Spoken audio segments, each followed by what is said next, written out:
किए गए। रिपोर्ट के मुताबिक निगरान दौर में 250 अरब लागत की 28 लाख मैट्रिक टन गंदम दरामद हुई। इतवार के रोज होने वाले इजलास में किसी हुकूमती, सियासी या सरकारी शख्सियत को तलब नहीं किया गया था। गंदम दरामद स्कैंडल पर साबिक निगरान हुकूमत पर इल्जामात। तकरीबन 8 माह पाकिस्तान के निगरान वजीर आजम रहने वाले अनवारुल हक काकड़ ने खुद पर लगे इल्जामात की वजाहत कर दी। Programme direct line with Jami में बोले, हर कोई खुद को बचाना चाहता है, तमाम हकाइक सामने आने चाहिए। क्या ये कानून, ये एसआरओ निगरान दौरान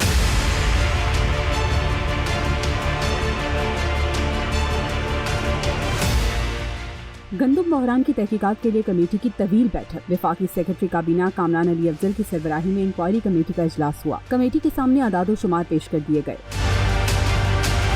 कमेटी को बताया गया कि मजमूई तौर पर गंदम दरामदगी के लिए 1 अरब 10 करोड़ डॉलर पाकिस्तान से बाहर गए। निगरान हुकूमत में 28 लाख मैट्रिक टन गंदम पाकिस्तान पहुंची। मौजूदा हुकूमत में 80 अरब की लागत की 7 लाख मैट्रिक टन गंदम पाकिस्तान आई।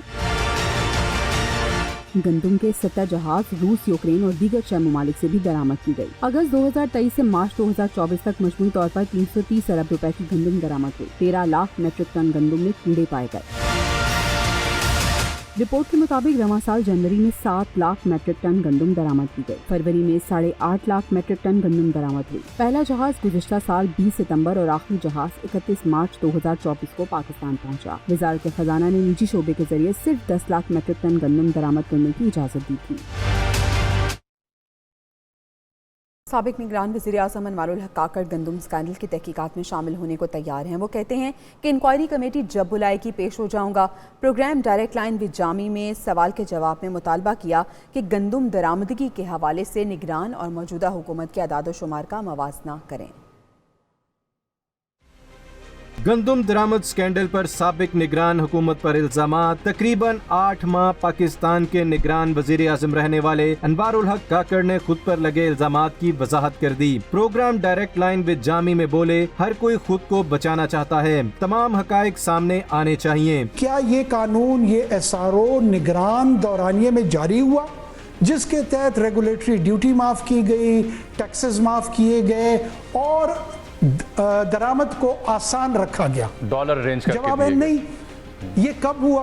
ये हुआ जनाब इमरान खान साहब के दौरे हुकूमत में 2019 के अवाइल में, जब कोविड शुरू हुआ। अनवारुल हक ने कहा, गंदम दरामद करने की इजाजत मांगी गई तो हमने इनकार किया। निगरान दौरे हुकूमत में कम, जबकि मौजूदा हुकूमत ने ज्यादा गंदम दरामद की है। एक सवाल के जवाब में बोले, मैं कोई बादशाह सलामत नहीं, तहकीकाती कमेटी बुलाती है तो जरूर जाकर अपना मौकिफ पेश करूँगा। अगर मुझे बुलाया गया तो यकीनन मैं अपीयर होऊंगा इसमें। देखिए, या तो आपकी इन्फ्लेटेड ईगो होगी तब आप अपीयर नहीं होंगे। आप कहेंगे जी, मेरा इमरान खान साहब के साथ एक बुनियादी नुक्ता नज़र का जो इख्तिलाफ था वो ये था कि अगर आपको गलत या ठीक लॉ इन्फोर्समेंट एजेंसीज गिरफ्तार करती हैं, आप गिरफ्तारी दे दें, जो रेमेडी है कोर्ट की वो लेके वापस निकल आए। जब मैं उनके लिए पब्लिकली ये मौक़िफ़ रखता था, आज अगर कोई कानूनी कमीशन कमेटी वो मुझे अपीयर करे तो मैं इतना बड़ा बादशाह सलामत की औलाद हूँ कि मैं कहूँ जी मैं उनके साथ बहुत उम्दा बात है, बिल्कुल पेश होना चाहिए। जो मेरा मौक़िफ़ होगा, जो मेरी दिफा होगी वो मैं करूँगा। साबिक वज़ीर आज़म अनवारुल हक ने रहनुमा नून लीग हनीफ अब्बासी को फॉर्म 47 का ताना देने की तरदीद कर दी। ये हनीफ अब्बासी साहब को आपने वाकई को ताना दिया फॉर्म 47 का, और क्या आपके मामला उनके साथ दुरुस्त हो गए हैं या लोगों ने ज्यादा ही उड़ा दिया? ताना हमने नहीं दिया, मैं इसको तरदीद इसकी करता हूँ। इसको चाय की प्याली में तूफान डाल के, अब देखिए क्राइसिस गंदम का, क्राइसिस करप्शन का या चार्जेस, उसको लिंक कर रहे हैं ये पॉलिटिकल एंगल के साथ। अनवारुल हक ने मजीद कहा कि गंदम स्कैंडल बनता ही नहीं, झूठ इतना ताकतवर हो चुका है कि सच समझ ही नहीं आता। गंदम के हवाले से सूबों के पास तमाम डेटा होता है। पंजाब और सिंध ने गंदम दरामद करने की मुखालफत की थी। दोनों सूबाई हुकूमतों की दस्तावेजात अब सामने आ गई हैं। 29 दिसंबर 2023 को national food security and research की मीटिंग में क्या हुआ, तफसीलात जानिए।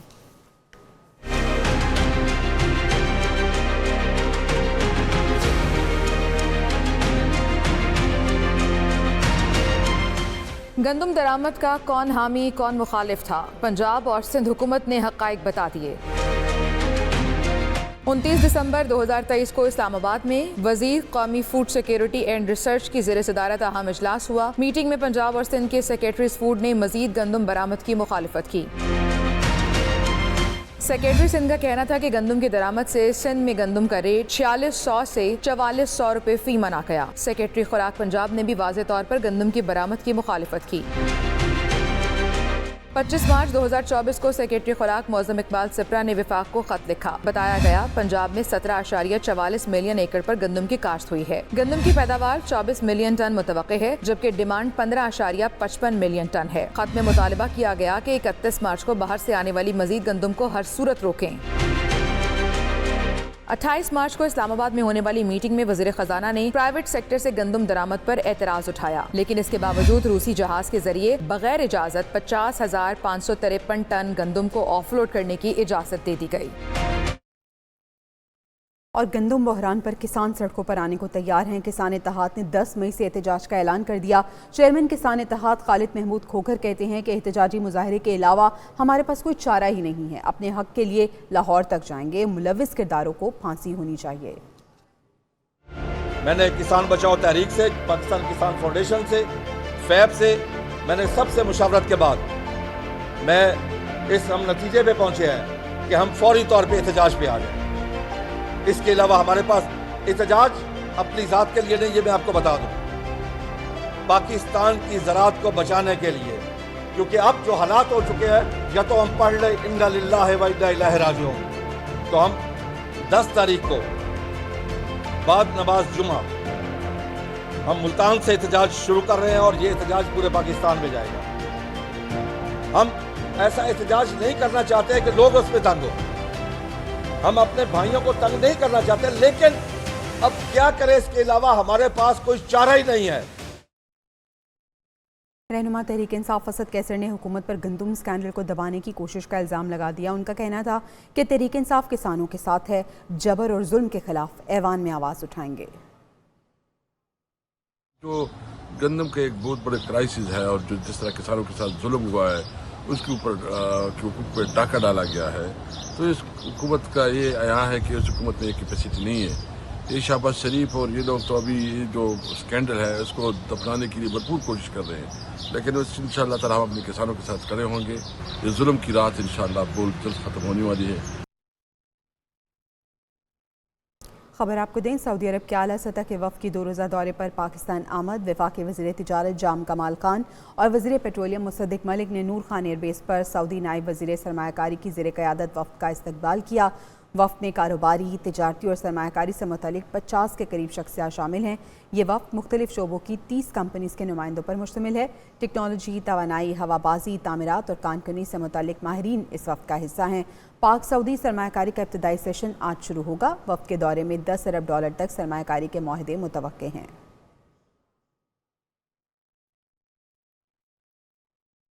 पाकिस्तान में $10 अरब से ज़ायद की सरमायाकारी मुतवक्के है। दोनों ममालिक के दरमियान मुतादिद मुआहदों और मफाहमती याददाश्तों पर दस्तखत होंगे। वफूद की सतह पर बिजनेस टू बिजनेस मुलाकातें शेड्यूल हैं और इन मुलाकातों में रेकोडिक मनसूबे पर बातचीत की जाएगी। विंड और सोलर तवानाई में सरमायाकारी पर तबादला ख्याल होगा। इसके अलावा इंफॉर्मेशन टेक्नोलॉजी, खुराक, कानकनी, ज़राअत और सनत व तिजारत के मुख्तलिफ और मुश्तरका मनसूबों में सरमायाकारी पर भी बातचीत की जाएगी। आईनी ओहदों में तैनातियां मुकम्मल होने के बाद पीपल्स पार्टी ने वफाकी हुकूमत में शमूलियत का फैसला कर लिया है। पीपल्स पार्टी की जानिब से वफाक में 8 वजारतों की ख्वाहिश की जा रही है, जबकि बिलावल भुट्टो को एक बार फिर वजारत खारजा का कलमदान सौंपे जाने का इम्कान है। बेनज़ीर इनकम सपोर्ट प्रोग्राम की चेयरपर्सन रुबीना खालिद होंगी। फैज़ाबाद धरना इंक्वायरी कमीशन रिपोर्ट की बात करें जो सुप्रीम कोर्ट में जमा करा दी गई है, जिसके मुताबिक कमीशन को किसी साजिश के कोई शवाहिद नहीं मिले। फैज़ हमीद ने सिर्फ सालिस का किरदार अदा किया। 150 सफ़ात की रिपोर्ट 33 गवाहों के बयानात की रोशनी में तैयार की गई। मुस्तफ़ा एमपेक्स केस की रोशनी में वज़ीर आज़म और वज़रा के इख्तियारात वाज़े न होने की भी निशानदही। बहरान इलेक्शन एक्ट के एक डिक्लेरेशन में तरमीम से ये पैदा हुआ। सुप्रीम कोर्ट में फैज़ाबाद धरना नज़रसानी केस में समाअत कल होगी। चीफ जस्टिस ऑफ पाकिस्तान की सरबराही में 3 रुकनी बेंच इसकी समाअत करेगा। कराची के हालात बेहतर हैं। दहशतगर्दी के वाक़यात में कमी आई है। स्ट्रीट क्राइम पर भी जल्द काबू पा लेंगे, ये कहा गया वज़ीर आला सिंध मुराद अली शाह की जानिब से, जो कराची में तकरीब से खिताब कर रहे थे। वो मजीद बोले कि पुलिस और रेंजर्स की कारकर्दगी काबिल तारीफ है। दोनों ने मिलकर शहर में अमन कायम किया है। इस शहर में अब कुछ न कुछ हालात बेहतर हैं। जो दहशतगर्दी के वाक़यात थे उसमें तो बहुत कमी आई है, लेकिन जो स्ट्रीट क्राइम वगैरह के वाक़यात हैं उस पर भी काबू पा लेंगे। हमारी ना सिर्फ पुलिस रेंजर्स बल्कि अफवाज में भी जाके अपने मुल्क की खिदमत करेंगे। खुशखबरी है कि अब पासपोर्ट दफ्तर 24 घंटे खुला रहेगा। वफाकी वज़ीर दाखिला ने अवाम की सहूलत के लिए अहम ऐलान कर दिया। मोहसिन नकवी कहते हैं कि लाहौर और कराची में एक एक पासपोर्ट ऑफिस 24 घंटे खुला रहेगा। अवाम की सहूलत के लिए ये इकदाम किया गया है। अवाम की ज़िंदगियों में आसानियाँ लाना चाहते हैं।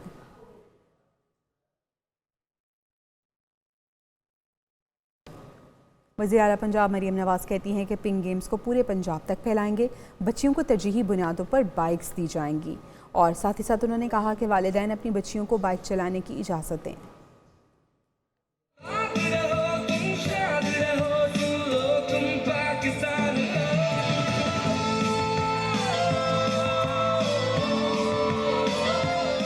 नेशनल स्पोर्ट्स कॉम्प्लेक्स लाहौर में पिंक गेम्स का रंगारंग मेला इख्तिताम को पहुंचा। Lahore college for women university ने पहली, पंजाब यूनिवर्सिटी ने दूसरी पोजीशन अपने नाम की। इख्तितामी तकरीब में वज़ीर आला पंजाब शरीक हुई और ख़वातीन खिलाड़ियों में घुल मिल गईं।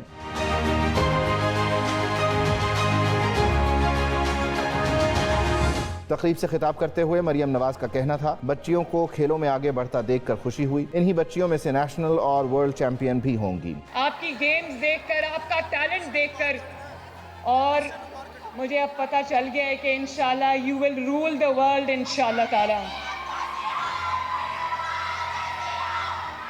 और आप में से नेशनल चैंपियंस होंगे, वर्ल्ड चैंपियंस होंगे इंशाल्लाह। खिलाड़ियों और मुंतजिमीन ने भी इवेंट को शानदार करार देते हुए कहा, ऐसी सरगर्मियों से पंजाब का टैलेंट मुल्क का नाम रोशन करेगा। सीएम पिंक गेम्स करवा के इन्होंने बहुत अच्छा काम किया है और कैश प्राइज इतने ज़्यादा रखे हैं, सबसे अच्छी ये बात है। बहुत मोटिवेशनल इनकरेज मिल रही है हमें, ताकि हम अच्छे प्लेटफॉर्म पे अपने पाकिस्तान के लिए आगे जाके परफॉर्म कर सकें, हम अच्छा मेडल हासिल कर सकें। वज़ीर आला पंजाब ने मेट्रो बस स्टेशन का इफ्तिताह भी किया। वज़ीर आला पंजाब की जनूबी कोरिया के सफीर से भी मुलाकात हुई। दो तरफा ताउन के फरोग और बाहमी इश्तराक के कार जैसे उमूर पर तबादला ख्याल किया गया।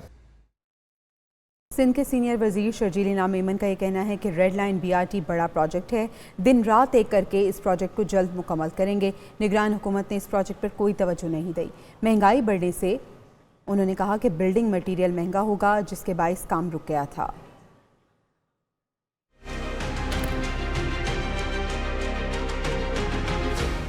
कराची के शहरियों के लिए खुशखबरी, रेड लाइन BRT मंसूबे पर दोबारा काम का आगाज हो गया। सीनियर सूबाई वजीर शर्जील इनाम मेमन ने मंसूबे के तामीराती काम का जायजा लेने के लिए दौरा किया।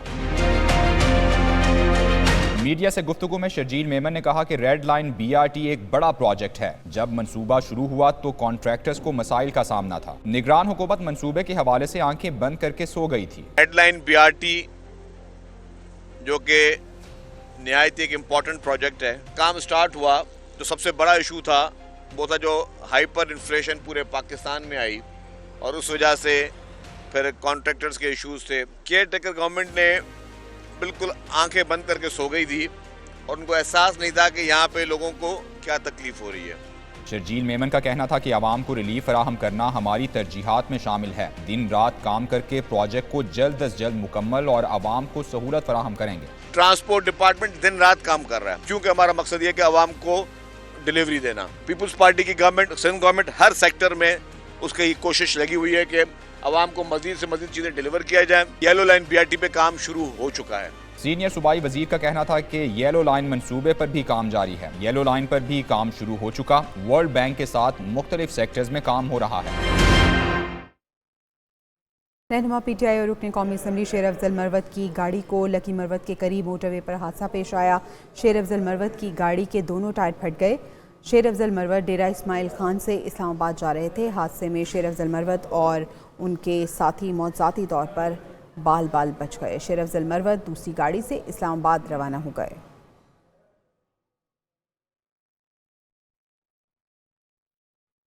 कराची में मौजूदा तजावुज़ात को हटाने से मुताल्लिक सुप्रीम कोर्ट के अहकामात हवा में उड़ा दिए गए। एक हफ्ते से ज़ायद वक्त गुजर जाने के बावजूद इंक्रोचमेंट के खात्मे के लिए मौसर इक़दाम नहीं किए गए और बाज़ इलाकों में इंसदाद तजावुज़ात सेल ने महज नुमाइशी कार्रवाइयों पर ही इक्तफ़ा किया।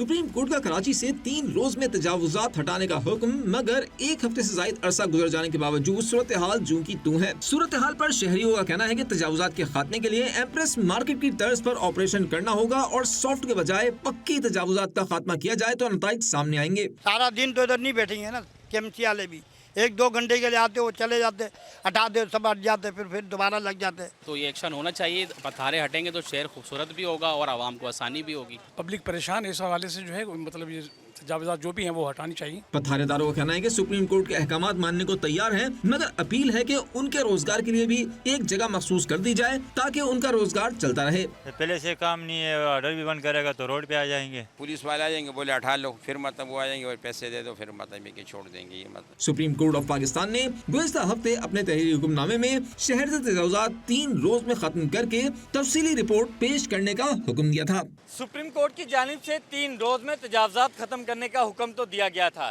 लेकिन हुकूमत और इंतजामिया की जानिब से कोई इकदाम दिखाई नहीं दे रहे हैं। कैमरामैन इमरान अली के साथ Salahuddin Ali, 1 news Karachi. Deputy mayor Karachi Abdullah Murad ये कहते हैं कि ज़िला जनूब से इंसदाद तजावुजात ऑपरेशन मुकम्मल होने के बिल्कुल करीब है। Karachi metropolitan corporation, commissioner Karachi और पुलिस की मुश्तरका टीम ऑपरेशन कर रही है। केएमसी की जानिब से इंक्रोचमेंट में जो सुप्रीम कोर्ट के अहकामात आए तो उसमें हमने जिला साउथ से आगाज किया था। 7 दिन की ड्राइव थी और वहाँ पे इम्प्लीमेंट कराया गया था, और जहाँ इलीगली पतारे या दुकान पार्किंग थी उनको हटा दिया गया था और जो इनके खिलाफ कार्रवाई भी की गई है। और बाकी अजलाओं में भी साउथ का 1 हफ्ते का कंप्लीट हुआ, बाकी दूसरे अजला जो है 6 अजला वहाँ पे भी हफ्तावार इंक्रोचमेंट टीमें वहाँ जाकर इंक्रोचमेंट करेंगी। देखिए, इस सिलसिले में सुप्रीम कोर्ट के अहकामात को मद्देनजर रखते हुए केएमसी ने तो आगाज किया, उसमें कमिश्नर कराची और पुलिस भी इन्वॉल्व है, तो हमने मुश्तरका टीमें बनाकर कार्रवाई की। इस मौके पर वहाँ पे जो हमारे शहरियों को भी मैं रिक्वेस्ट करता हूँ कि आप भी इंतजामिया के साथ ताउन करें। इंतजामिया तो एक दफ़ा करा के चली जाती है, क्लियर करा देती है, तो उसके बाद जो माफियाज आते उनकी कंप्लेंट्स आप मुतल्लिका थानों में दर्ज कराएं ताकि उनके खिलाफ भी कार्रवाई की जा सके। गंदम दरामद स्कैंडल पर मुशर इत्तलात खैबर पख्तूनख्वा बैरिस्टर सैफ मैदान में आकर अपने बयान में कहा कि कौमी ख़जाने को अरबों रुपए का टीका लगाया गया। PDM2 के पास किसानों को रिलीफ देने के लिए कोई प्लान नहीं है। गलत पॉलिसीज़ की वजह से दरामदी गंदम 820 रुपये फ़ी किलो में पड़ी। बैरिस्टर सैफ ने मजीद कहा कि मैंडेट चोरों की गलत पॉलिसीज़ की वजह से किसान रुल गए और स्कैंडल की गूंज में फॉर्म 47 की हकीकत सामने आ गई। खैबर पख्तूनख्वा के लोग 10 साल से तब्दीली के अजाब में मुब्तला हैं। वज़ीर इत्तलात पंजाब असमा बुखारी का बैरिस्टर सैफ को जवाब बोली। खैबर पख्तूनख्वा के स्कूलों और अस्पतालों की हालत ज़ार पर रोना आता है। इनकी हुकूमत को ये फिक्र है कि मरियम नवाज ने पहना क्या है, वो काम करती नज़र क्यों आती हैं। इन लोगों को एहतजाज की बजाय कैदी 804 को रोना चाहिए। इसके साथ साथ अगर नकदा कोका या कोई और गाना देख लें तो अफाका हो जाएगा।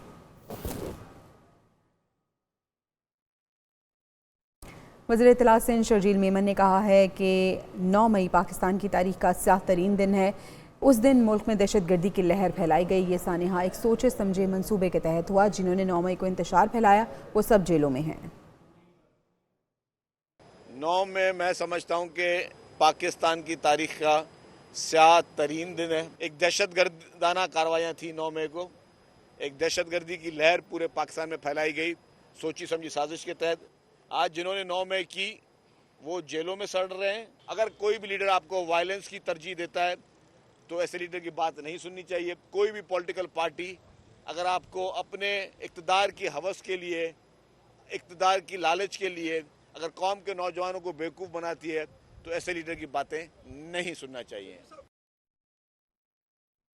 MKM पाकिस्तान के कन्वीनर डॉक्टर खालिद मकबूल सिद्दीकी की क़यादत में इजलास हुआ। इजलास में मरकज़ी कमेटी के अरकान मुस्तफ़ा कमाल, डॉक्टर फ़ारूक सत्तार, नसरीन जलील, गवर्नर सिंध कामरान टेसोरी, फैसल सब्जवारी और अमीनुल हक भी शरीक हुए। पार्टी तर्जुमान के मुताबिक इजलास में मुल्क की मौजूदा सियासी और मौशी सूरत हाल, अमन अमान की सूरत हाल का जायज़ा लिया गया। कराची में स्ट्रीट क्राइम के वाक़यात के हवाले से सिंध हुकूमत और वफाकी वज़ीर दाखिला से होने वाली मुलाकात पर तबादला ख्याल भी किया गया।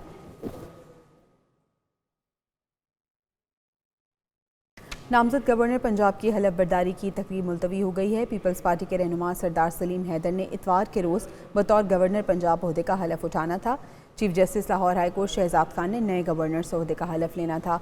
Secretary general Peoples Party Punjab Hasan Murtaza का यह कहना है कि नागुज़ीर वजूहात की बुनियाद पर नए गवर्नर की तकरीब हलफ बर्दारी मुलतवी की गई है।